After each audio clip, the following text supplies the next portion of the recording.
Hello, it's Holly with Ivy Cool Creations, and my voice is finally back. So I have created this layout for Scrap-A-Sketch promo, and it is February 2026 sketch number 168. And you can find this on the Scrap-A-Sketch website. I will have the link posted in the description box below. So I decided to do multiple layers. I did this back at the end of February, so I used up a kit, or I used up parts of my kit, and did a bunch of Halloween photos. So these are just some cute pictures of the kids that were left over. This one will go in my album instead of theirs, and these are all the remaining photos. Now this year we went out. My son was very upset about it. He did not want to go out. He did not want to get dressed up. He did not want to go trick-or-treating. He didn't want to have any of it. And my daughter was very confused as to why. Because if you go out, everyone knows you get candy. And she was all about getting the candy. So we ended up going out just for like 10 minutes or so. But we did go and visit my uncle, who has his haunted house set up. And he has, you know how people go crazy over Christmas? Well, he goes crazy over Halloween. And so we go there every year, even if the kids don't go trick-or-treating, just so that we can see what he's done for the year.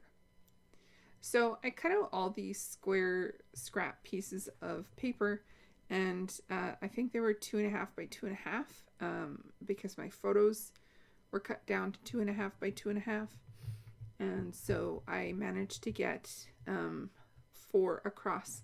I think the sketch calls for 2 by 2 squares, and I think those are just pattern paper, but since I had so many little photos left, I decided to just do photos as well. I am turning these pattern papers around just because on the edge it is darker, like it's got like an orange tint to the paper instead of just white, and so I wanted to have that tint where you could actually see it instead of like behind the photo or something. So that is why you see me turn the squares around a bunch of times.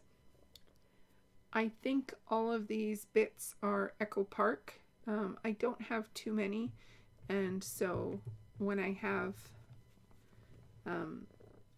Halloween stuff, I just have either Echo Park or Photo Play, because I just have a couple collections, and once I'm done with that, I'll get a new Halloween collection, and that's kind of what I do. Like, I don't buy new stuff every year. I'll buy a bunch of stuff one year, and then I'll use it all up, and then once it's gone, I will get more, because you know they always have Halloween and they always have Christmas. I thought I'd just call it Happy Halloween and use up this chipboard arrow because it was the last piece that I had out of the Vicky Boutin, I think it's Where to Next, or What's Next collection. And then I'm just using these little circle bits. They feel like foam, but they're not, and they're definitely not sequins. They're supposed to be from close to my heart, and they're supposed to be peppermint, but they're orange. So, yeah. I just ended up using them as how I would use sequins. I did cut out these last little bits just so that I could create a journaling spot. I know you're supposed to journal across the top and across the bottom, but I didn't really want to do that, and I thought I would use up these half pieces and stick them in. So please check out the description box below for everyone who's playing along with Scrap-A-Sketch, and check out the shop as well. And if you follow me, you will also get 10% off with my discount code. And thank you so much for spending your time with me today.